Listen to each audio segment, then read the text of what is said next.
I'm doctor BV Pattabhiram. మనం soft skills గురించి మాట్లాడుకుంటున్నాం.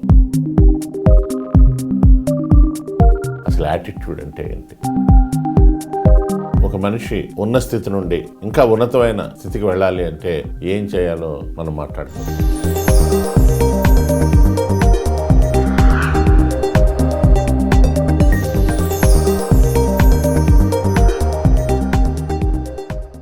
నమస్కారం.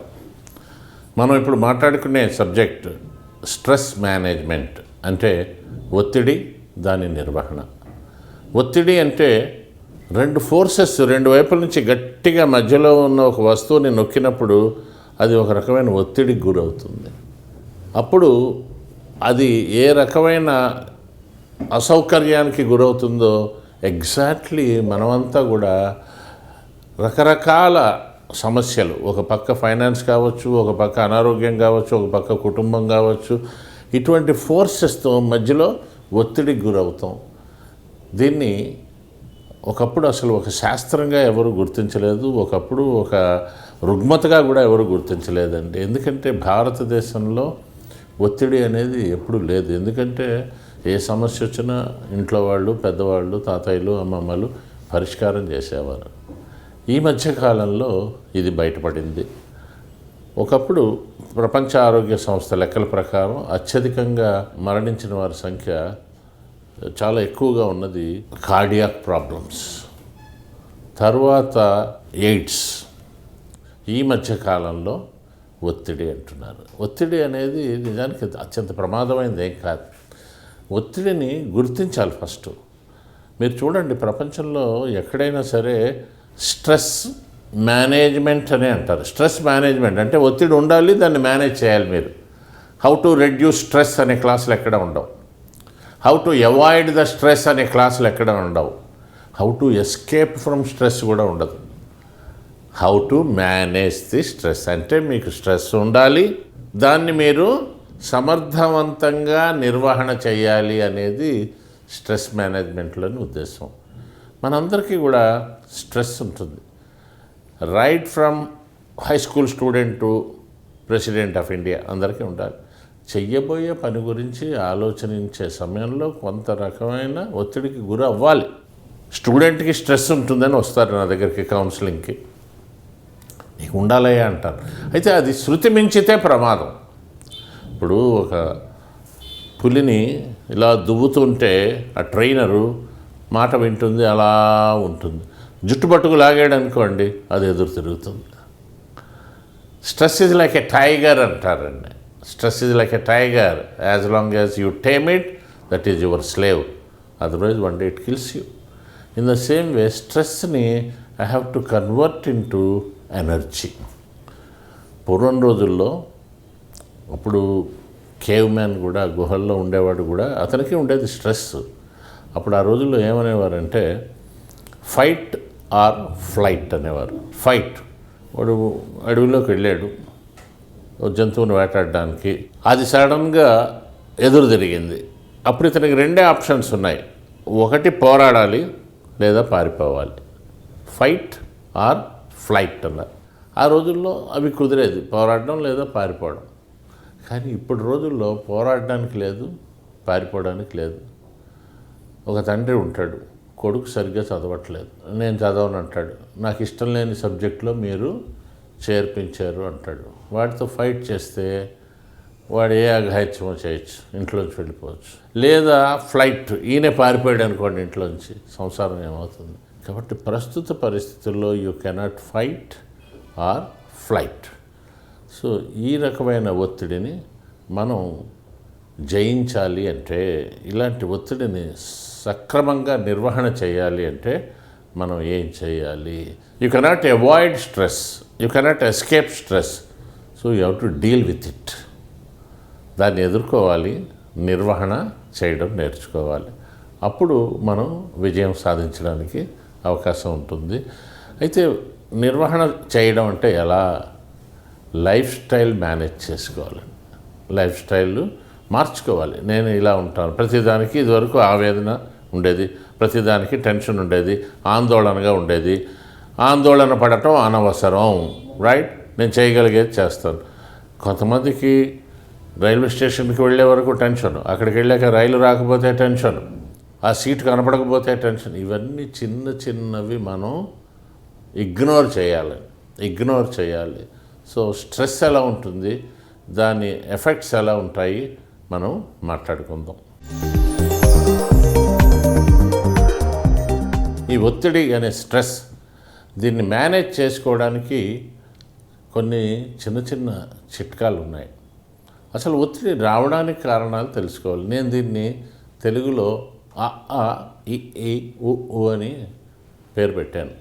అ అంటే అనారోగ్యం, ఎప్పుడు చూసినా ఏదో అనారోగ్యం, దేవుడు నాకు ఎందుకు ఇలా అయింది. దాని గురించి ఆరోగ్యాన్ని మీరు పాడు చేసుకుంటే ఎన్ని మందులు తీసుకున్నా ఈ ఒత్తిడి పెరుగుతూనే ఉంటుంది. అలాంటప్పుడు ఏం చేయాలంటే, దీన్ని నేను తగ్గించుకోవాలంటే ముందు మనసుని నా స్వాధీనంలోకి తీసుకోవాలి, నా అధీనంలోకి తీసుకోవాలి. Worry is waste of mental energy అనే సత్యాన్ని గ్రహించాలి.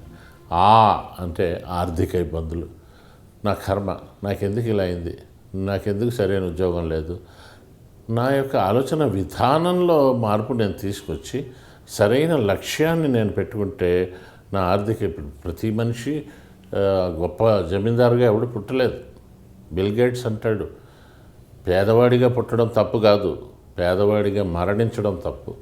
సో మీరు మీ ఆర్థిక ఇబ్బందుల్ని అధిగమించడానికి తగిన స్టెప్స్ వేసుకోవాలి. మూడోది ఈ అంటే ఇల్లు, సంసారం. ఎవరికైనా సరే ఇవి తప్పవు. ఇల్లు, ఫ్యామిలీ, రైట్, సంసారం. మీరు పెళ్లి చేసుకోకపోయినా మీకు అమ్మా నాన్నలు ఉంటారు, అక్క చెల్లెళ్ళు ఉంటారు, అన్నదమ్ములు ఉంటారు, ఇవన్నీ ఉంటారు. వాళ్ళతో అడ్జస్ట్మెంట్ ఇవన్నీ ఉంటాయి. ఇవి నేను వాళ్ళు నాకు తగ్గట్టుగా లేరు అనుకోవడం కన్నా, నేను వాళ్ళకి తగ్గట్టుగా నేను కూడా మారచ్చు కదా. ఎందుకంటే మన ఫ్రెండ్స్ని మార్చుకోవచ్చు, మరొకరిని మార్చుకోవచ్చు, కానీ you cannot change your parents. So నాకు నచ్చలేదు అని మనం దూరం వెళ్ళడం కన్నా అడ్జస్ట్ అవ్వడం నేర్చుకోవాలి. ఎదుటి మనిషి మూర్ఖుడు, అలాగే ఉంటాడు, కానీ నేను మూర్ఖుడిని కాదు కదా. ఇల్లు, సంసారం అలా చేయాలి. దెన్ ఇది చాలా ఇంపార్టెంట్ అండి. ఈర్ష్య, ద్వేషాలు. స్ట్రెస్ రావడానికి కొంత ఈర్ష్య. మనం చూడండి, కొంతమంది స్టూడెంట్స్ తమకు ఎక్కువ మార్కులు రాలేదని, వేరే వాళ్ళకి ఎక్కువ మార్కులు వచ్చాయని అసూయతోటి హాస్టల్స్లో పైకెక్కి దూకి చచ్చిపోయిన వాళ్ళు ఉన్నారు. వ్యాపారంలో నాకన్నా ఆయనకి బాగా లాభాలు వచ్చాయి అని చనిపోయిన వాళ్ళు ఉన్నారు. ఈర్ష్య అంటే, ఈ అసూయ అనేది యాక్చువల్గా మీరు అభినందన చేయాల్సింది పోయి ఆ టైంలో అసూయ డెవలప్ చేసుకోవడం వల్ల ఎదుటి వారికి దూరం అవుతున్నారు మీరు. Jealousy is the naked form of appreciation అంటారు. అంటే ఒక మనిషిని అసూయపడే బదులు, మనిషిని చూసి అసూయపడే బదులు అతనిలో ఉన్న గొప్ప విషయాన్ని అభినందించడం నేర్చుకోవాలి. ఈర్ష్య, ద్వేషాలు ఇవన్నీ నెగిటివ్ ఎమోషన్స్. ఈ అయింది. ఊ అంటే ఉద్యోగం. ఉద్యోగం అంటే మీరు చేస్తున్న ఒక కొలువనే కాదండి. ఏదైనా సరే, ఏ పని చేయకపోయినా అది కూడా ఉద్యోగమే. ఖాళీగా ఉన్నా కూడా అది కూడా ఉద్యోగమే. అది కూడా ఎక్కువ స్ట్రెస్ క్రియేట్ చేస్తుంది. బట్ యూజువల్గా ఇప్పుడు నేను చెప్పే ఉద్యోగం ఏంటంటే, మనం చేస్తున్న పనిలో నాకు తృప్తి ఉండదు, లేకపోతే నేను చేసే పని మా బాస్కి తృప్తి అనిపించదు. మా దగ్గర కౌన్సిలింగ్కి వస్తూ ఉంటారు కొందరు. 5 ఏళ్లలో 10 ఉద్యోగాలు మారిన వాళ్ళు ఉన్నారండి. అక్షరాల నిజం ఇది. 10 ఉద్యోగాలు. ఎందుకు మారేవయ్యా అంటే, ఆ బాస్ చెడ్డవాడండి, వీడికి అసూయ సార్, వీడు అలాంటి వాడు సార్, వాళ్ళు అలాంటి వాడు సార్, ఇక్కడ మా మేడం ఇలా సార్, వాళ్ళందరూ మూర్ఖులు అనుకో, నువ్వు కాదు కదా. నువ్వు ఎప్పుడైతే 10 ఉద్యోగాలు మారావో నిన్ను 11వ వాడు తీసుకోవడానికి ఆలోచిస్తాడు. సో అడ్జస్ట్మెంట్ అనేది చాలా అవసరం. అడ్జస్ట్ అవ్వాలి. దెన్ చివరిగా ఊ అంటే ఊహించుకున్న భయాలు, ఫియర్స్ అండ్ ఫోబియాస్. నాకు హార్ట్ అటాక్ వస్తుందేమో, టీవీలో ఏదో జబ్బు గురించి చెప్తూ ఉంటాను, అది నాకు వస్తుందేమో. ఏమండి, వచ్చేది ఉంటే వస్తుంది, రైట్? అనవసరంగా భయపడినందువల్ల మనం చివరికి ఒక ఆందోళనకి గురవుతాం, చివరికి డిప్రెషన్కి వెళ్తాం. డిప్రెషన్కి వెళ్ళినప్పుడు మందులు వాడాలి. మీరు చూడండి, డిప్రెషన్కి వాడే మందులన్నీ కూడా ఒక ప్రత్యేకమైన జబ్బుకు సంబంధించినవి కాదు. ఏదో శరీరానికి వచ్చిన జబ్బుకైతే మందులు ఉన్నాయి. ఇక ఈ సైకియాట్రిస్టులు ఇచ్చే మందుల్లో అవి ఏంటంటే మీ టెన్షన్ తగ్గించడానికి. ఆ మందులు చాలా మంచివి, తగ్గిస్తాయి. కానీ మీరు prevention is better than cure. మీరు ఎందుకు ఆలోచించకూడదు? పాజిటివ్గా ఆలోచించడం మొదలుపెట్టండి. నెగిటివ్గా ఆలోచించి విమానంలో వెళ్తే విమానం కూలిపోతుందేమో, అదవుతుందేమో, ఇదవుతుంది. కూలేది ఉంటే మీరు ఒక్కరే కాదండి, అందరికి చాలామంది ఉంటారు అందులో. అందుకని ఊహించుకున్న భయాలకి వెంటనే అలాంటి ఆలోచన రాగానే స్టాప్ అని మనసులో అనుకోండి. మైండ్ డైవర్ట్ చేసుకోండి. రైట్? వీలైతే వజ్రాసనం, నమాజ్ చేసే పోస్చర్లో కూర్చోండి. All these things will help you. So ఆ ఈ ఉ వీటికి దూరంగా ఉండండి. ఒత్తిడి గురించి మాట్లాడుకున్నాం. మరి ఈ ఒత్తిడిని నిర్వహణ చేసుకోవాలి అంటే దీనికి ఒక డాక్టర్ దగ్గరికే వెళ్ళాలా, లేకపోతే పిల్స్ వేసుకోవాలా? ఏది అవసరం లేదండి. ఎవరికి వారే తమ ఒత్తిడిని నిర్వహణ చేసుకోవచ్చు. ఒత్తిడిని నిర్వహణ చేసుకోవడానికి 4 పద్ధతులు ఉన్నాయి. మొదటిది physical relaxation, 2 mental relaxation, 3 emotional relaxation, 4 spiritual relaxation. ఇవి నిజానికి మనందరికీ తెలిసినవే. దీని గురించి ప్రత్యేకమైన గురువు దగ్గర కూడా వెళ్ళక్కర్లే. ఫస్ట్ ఫిజికల్ రిలాక్సేషన్ అంటే ఎక్సర్సైజులు చేయడం, వ్యాయామం చేయడం, యోగా చేయడం. ఇవి ఒక ఎత్తు అయితే, ఫిజికల్గా మీరు రోజంతా బిజీగా ఉండాలి. ఖాళీగా ఉంటే ఒక్కోసారి లేజీనెస్ వల్ల కూడా నాకెవరూ లేరు, నన్ను ఎవరు అర్థం చేసుకోవటం లేదు, నేను ఎందుకు పుట్టాను, నేను ఎందుకు, అప్పుడు ఈ ఖాళీగా ఉన్నప్పుడు మన వాళ్ళు అంటారు కదా, idle man's brain is devil's workshop అని. ఖాళీగా ఉన్నప్పుడు మనం ఈ టెన్షన్కి గురవుతాం. ఫిజికల్ రిలాక్సేషన్ అంటే డూ సమ్ జాబ్. మీరు ఆడవాళ్ళైనా మగవారైనా మేక్ యువర్ సెల్ఫ్ బిజీ. ఖాళీగా మీరు ఉన్నారు అంటే లేనిపోయిన ఆలోచనలు వస్తాయి. రెండోది మెంటల్ రిలాక్సేషన్ అంటే ఇక్కడ మీరు చేయాల్సింది ఏంటంటే సమ్ మెంటల్ ఎక్సర్సైజెస్ లైక్ మీకు ఇష్టమైన దృశ్యాన్ని చూడడం, ఇష్టమైన ప్రదేశంలో కూర్చోవడం, చక్కగా పెనారమిక్ వ్యూ ఉంటుంది. ఇప్పుడు మీరు అన్ని చూడలేకపోతే మీకు జియోగ్రఫిక్ ఛానల్ లాంటి ఇటువంటి మంచి ఛానల్స్ ఉన్నాయి, వాటిల్లో చూడండి, యానిమల్స్ చూడండి. మనసుకి ప్రశాంతంగా ఉండాలండి. అలాగే యోగా ఉంది, మెడిటేషన్ ఉంది, ధ్యానం, హిప్నాటిజం, ఇట్లాంటివన్నీ ఉన్నాయి. అంటే మెంటల్ రిలాక్సేషన్, మైండ్కి కొంతసేపు మీ మైండ్ని డైవర్ట్ చేయాలి ఈ రొటీన్ నుంచి. మూడవది ఎమోషనల్ రిలాక్సేషన్. ఇది చాలా అద్భుతమైన ప్రక్రియ అండి. అంటే ఫ్యామిలీతో టైం స్పెండ్ చేయాలి, లేదంటే మీరంటే ఇష్టపడే మనుషులతోటి మీరు టైం స్పెండ్ చేయాలి. మీరు ఏ కంపెనీతో మీరు హ్యాపీగా ఉంటారో వాళ్ళతో మీరు టైం స్పెండ్ చేయాలి. ముఖ్యంగా సైకాలజిస్టులు ఏమంటారంటే చిన్న పిల్లల్ని ఎత్తుకుని వాళ్ళతోటి టైం స్పెండ్ చేయండి.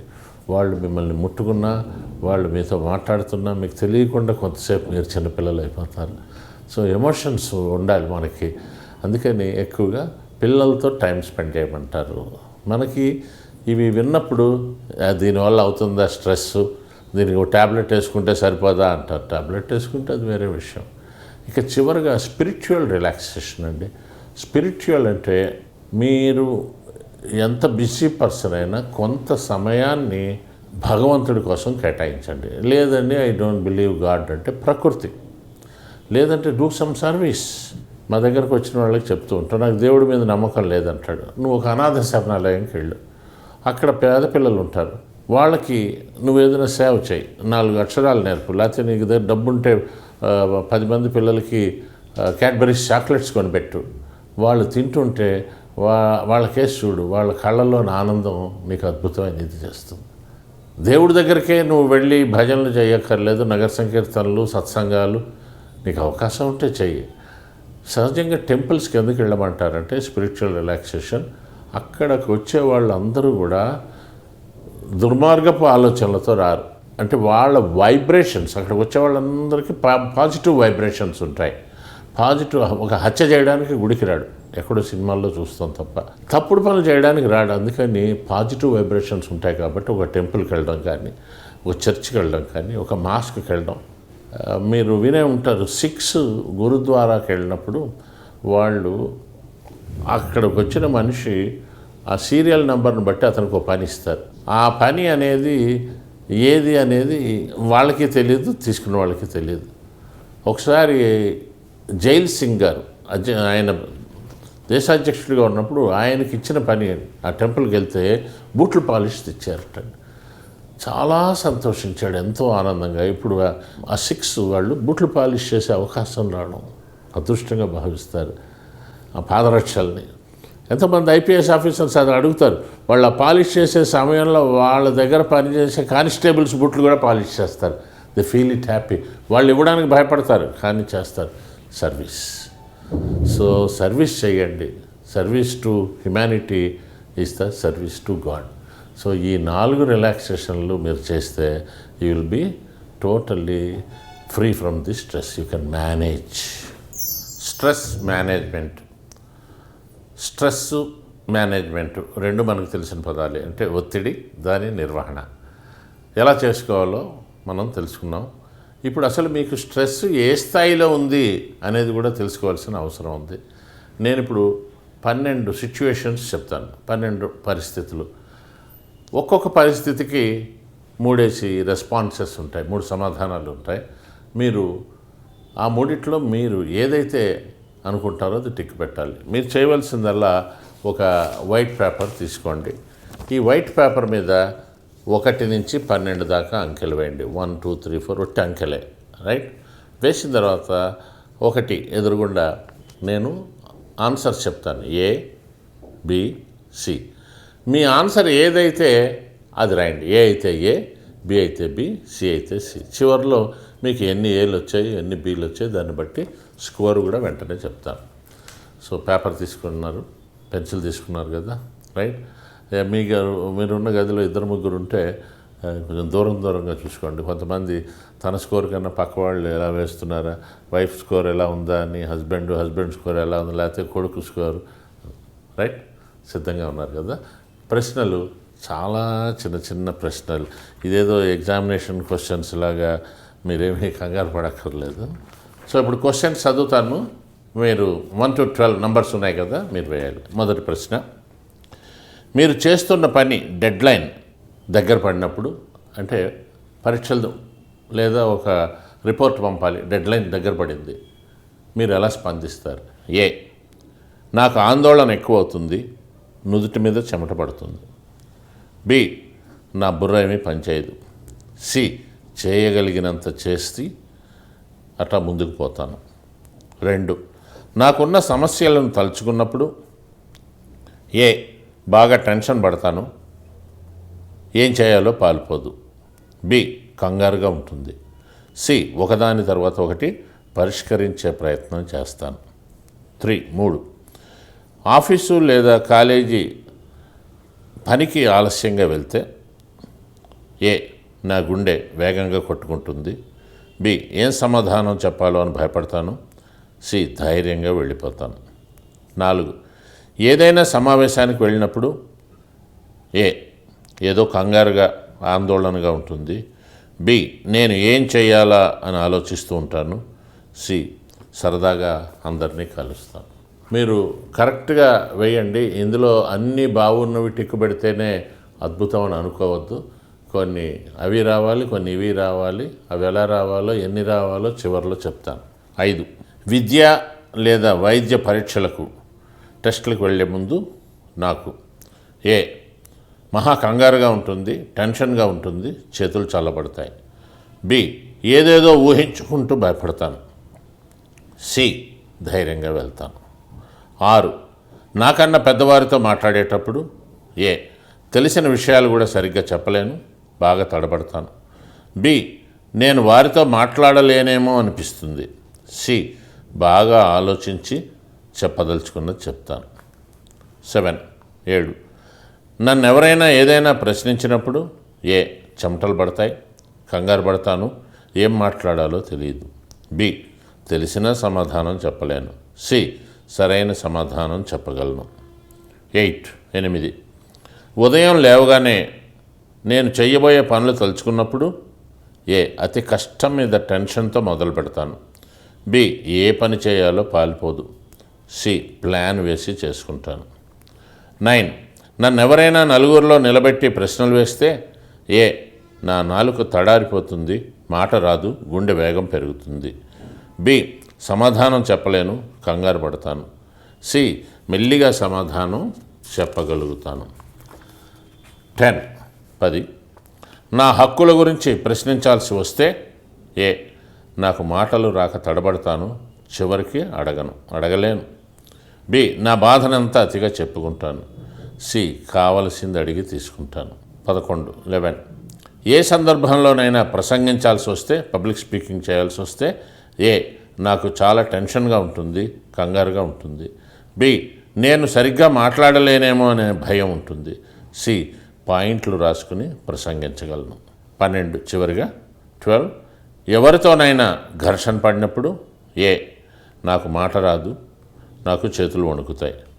బి జరిగిన దానికి కొన్ని రోజుల పాటు కుమిలిపోతాను. సి తగిన విధంగా సమాధానం చెప్పగలను. ఓకే, ఇప్పుడు మీరు ఎన్ని ఏలు వచ్చాయో, ఎన్ని బీలు వచ్చాయో, ఎన్ని సీలు వచ్చాయో మీరు టోటల్ చేయండి. అయితే ఒక విషయం మీ పక్క వాళ్ళకి చూపించకండి, రైట్? మీ స్కోర్ మీకే తెలియాలి, నిజాయితీగానే ఉంటుంది. ఇందులోని విశేషం మీరు గమనించుంటారు ఇప్పటికి. ఆల్ ఏస్ సైకోసొమాటిక్ అంటారంటే మీ మైండు, శరీరం కూడా, అంటే చెమటలు పట్టడం, ఇవన్నీ శరీరానికి సంబంధించినవి. సైకో అంటే మైండ్, సొమా అంటే బాడీ. ఏలన్నీ సైకోసొమాటిక్, బీలన్నీ సైకలాజికల్, అంటే ప్రవర్తన మార్చుకుని వాటిని మనం పూర్తిగా మార్చుకోవచ్చు. సి నార్మల్, అంటే ప్రవర్తనలో సమస్య ఏమీ లేదనమాట, అంటే స్ట్రెస్ ఫ్రీ. అయితే మనందరికీ ఇంతకుముందు నేను చెప్పినట్టుగా కొంత స్ట్రెస్ ఉండాలండి. స్ట్రెస్ లేకపోతే నేను ఏ పని సీరియస్గా తీసుకున్నా ఏమవుతుంది చూద్దాం అంటాను. అందుకని మీ స్కోర్ ఎలా ఉండాలి అంటే 20 ఏళ్ల లోపు వారికి A1 రావాలి, బీలు 2 రావాలి, సీలు 9 రావాలి. 1, 2, 9. 20 దాటిన వాళ్ళకి A1 కూడా రాకూడదు, బీలు 2 రావచ్చు, సీలు 10. అయితే ±1 అక్కడ ఇక్కడ తేడా వచ్చినా పర్వాలేదు. బట్ ఎట్టి పరిస్థితుల్లో మీకు ఏలు 3 కన్నా ఎక్కువ రాకూడదు, సీలు 6 కన్నా తక్కువ రాకూడదు. గుర్తించారు కదా? అయితే మరి వస్తే ఏం చేయాలండి? ఇట్లాంటి కార్యక్రమాలు చూస్తూ ఉండండి. Physical relaxation, mental relaxation, emotional relaxation, spiritual relaxation, ఈ 4 ఒకటి చేయండి చాలు. ఒకటి సిన్సియర్గా చేయండి. You will be free from stress and you will lead a peaceful life. Okay, thank you. Score చూసి కంగారు పడకండి. ఇది పొద్దున్న చేస్తే ఒకలా ఉండొచ్చు, మధ్యాహ్నం చేస్తే ఒకలా ఉండొచ్చు. టెన్షన్ పడకండి, వేరియేషన్ అవుతూ ఉంటుంది. ఓకే, నమస్కారం. ఇటువంటివి నేను మీకు వారం వారం అందించబోతున్నాను. తప్పకుండా నా ఛానల్కి సబ్స్క్రైబ్ చేయండి. ఈ కార్యక్రమం చూసిన తర్వాత మీకు ఏవైనా డౌట్స్ ఉన్నా, కామెంట్స్ ఉన్నా, సలహాలు ఉన్నా, సందేహాలు ఉన్నా మీరు తప్పనిసరిగా కామెంట్ బాక్స్లో మీ అభిప్రాయాన్ని పెడితే నేను తప్పకుండా మీకు వాటికి సమాధానం ఇవ్వగలుగుతాను. నమస్కారం, మీ పట్టాభిరామ్.